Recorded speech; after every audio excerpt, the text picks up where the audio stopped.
Hello students, आज मैं एक रिक्रूटमेंट लेके आई हूँ। 2024 की ये फर्स्ट रिक्रूटमेंट है सीबीएसई में। I am quite late actually.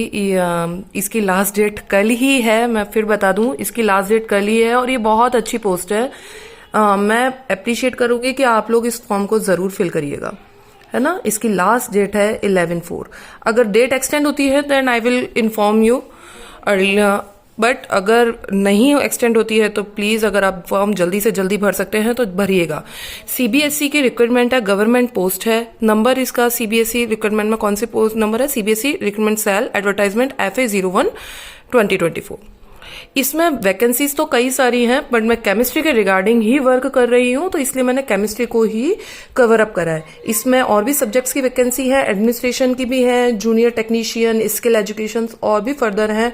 अगर और भी कोई अदर सब्जेक्ट से अगर आप लोग सुन रहे हैं तो प्लीज इसकी साइट पे गो थ्रू होके देखिएगा, आपको पूरा मिल जाएगा। जैसे कि केमिस्ट्री है, फिजिक्स है, बायोलॉजी, मैथमेटिक्स, इंग्लिश, सब सब्जेक्ट्स की इसमें वैकेंसी है। एडमिनिस्ट्रेशन पोस्ट की भी वैकेंसी है। एडमिनिस्ट्रेशन पोस्ट के लिए मैं फिर बता दूं, उसके लिए कंपलसरी है आपका एमएड होना, मास्टर्स ऑफ एजुकेशन आपके पास होनी चाहिए, ठीक है। बट मैं अभी यहाँ पर सिर्फ केमिस्ट्री सब्जेक्ट्स को ही कोरिलेट कर रही हूँ।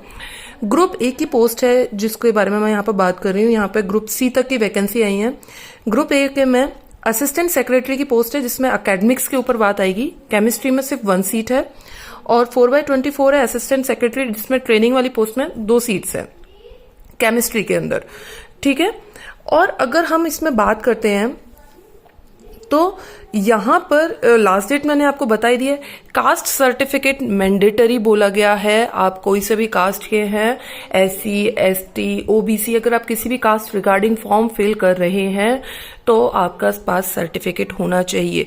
इन लोगों ने EWS के लिए स्पेशली मेंशन करा है कि इनके पास जो सर्टिफिकेट चाहिए वो फाइनेंशियल ईयर 2022 से 23 ईयर का ही इनको चाहिए, ना ही उससे पहले का, ना ही ये रिसेंट ईयर का नहीं चाहिए उनको, 22 और 23 का चाहिए। क्वालिफिकेशन की मैं बात करती हूँ तो दोनों में ही, एकेडमिक्स और ट्रेनिंग में, जो मस्ट क्वालिफिकेशन, एसेंशियल क्वालिफिकेशन मांगी गई है, आपके पास MSc होनी चाहिए, BEd क्लियर होना चाहिए, साथ ही साथ आपके पास या तो नेट हो या स्लेट हो। इन दोनों में से कोई भी हो। आप ये नहीं कर सकते भाई केमिस्ट्री की है, CBSE है, BEd तक काम चल जाएगा, नहीं। आपको के पास नेट या स्लेट में से दोनों में से एक चीज होना कंपलसरी है। एसेंशियल क्वालिफिकेशन है ये तीनों। इसके अलावा डिजायरेबल क्वालिफिकेशंस और भी है, वो अगर होती हैं तो एक्स्ट्रा है आपके लिए, बोनस है, स्टार्स है आपके लिए उसमें।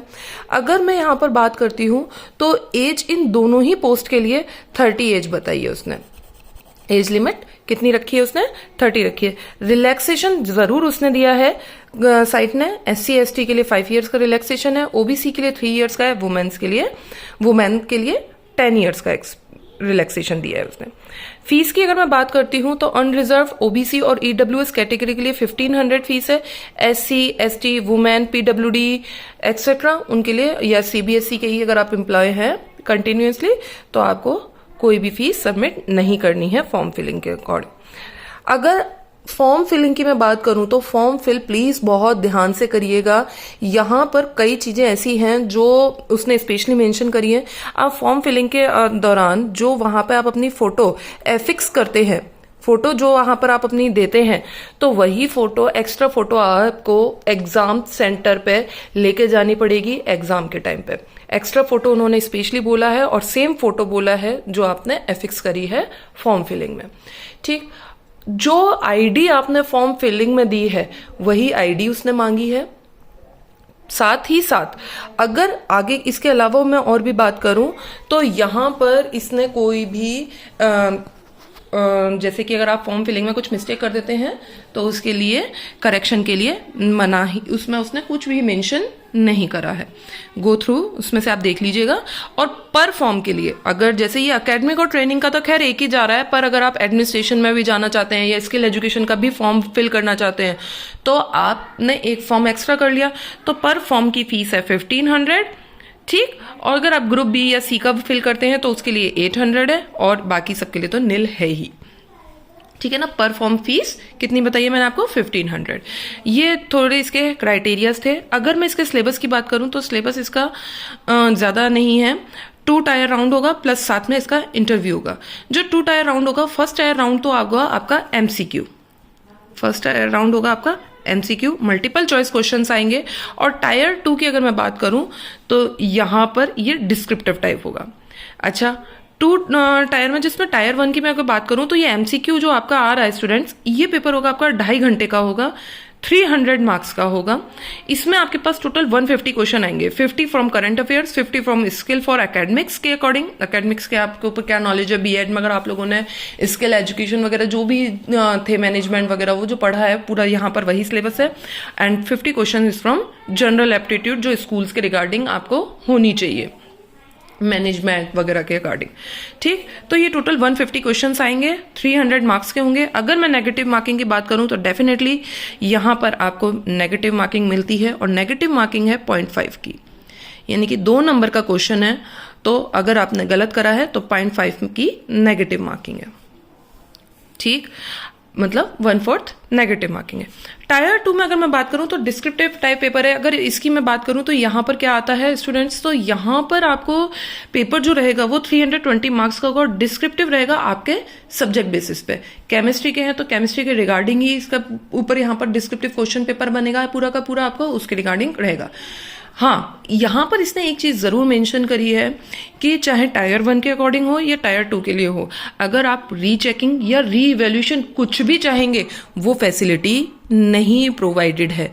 प्लीज माइंड दैट कि रीचेकिंग की या री इवैल्यूएशन की फैसिलिटी नहीं है, उसने साफ मेंशन करा है कि नहीं होगा।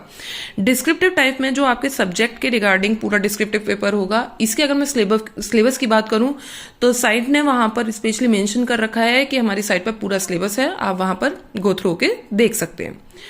तो अगर बात करते हैं कि भाई फिर भी मैम कि किस रिगार्डिंग नॉलेज हमारे पास होनी चाहिए, कि एकेडमिक्स और ट्रेनिंग के रिगार्डिंग हम बात कर रहे हैं, तो यहां पर उसने स्पेशली बोला है जो लेवल होगा स्टूडेंट्स, जो आपका लेवल होगा नॉलेज का वो होना चाहिए आपका यूजी प्लस पीजी का, इसके ऊपर मेन वर्क होगा। नो डाउट भाई, मैं फिर भी कहती हूँ कि सीबीएसई का आप जा रहे हो, 11-12 के बेसिस पे एकेडमिक्स और ट्रेनिंग्स के ऊपर बात आएगी तो आपको स्कूल लेवल की तो नॉलेज होनी ही चाहिए, प्लस साथ में आप इसको छोड़ नहीं सकते हैं यूजी पीजी के नॉलेज को। यूजी की जो आपकी केमिस्ट्री रहेगी, पीजी की जो केमिस्ट्री रहेगी, उनको भी आपको पढ़ना पड़ेगा। पूरा सिलेबस यहाँ पर साइट में दिया हुआ है, आप एक बार जाके देखिएगा। मैं तो यही कहती हूँ, फॉर्म बहुत अच्छी पोस्ट आई हुई है ना। अगर ये कहें कि सीट्स कम है तो आपको पर्सनल एक जने को सिर्फ एक ही सीट चाहिए, किसी को ज्यादा सीट पे तो बैठना नहीं है, तो प्लीज फॉर्म फिल जरूर करिएगा, पेपर जरूर दीजिएगा। बहुत अच्छी पोस्ट है, सेक्शन ए की पोस्ट है। तो ठीक है, मैं उम्मीद करती हूँ आपको ये रिक्रूटमेंट सब देखा होगा आपने, अच्छा लगा होगा आपको। Please like, comment and subscribe my channel. Thank you to all.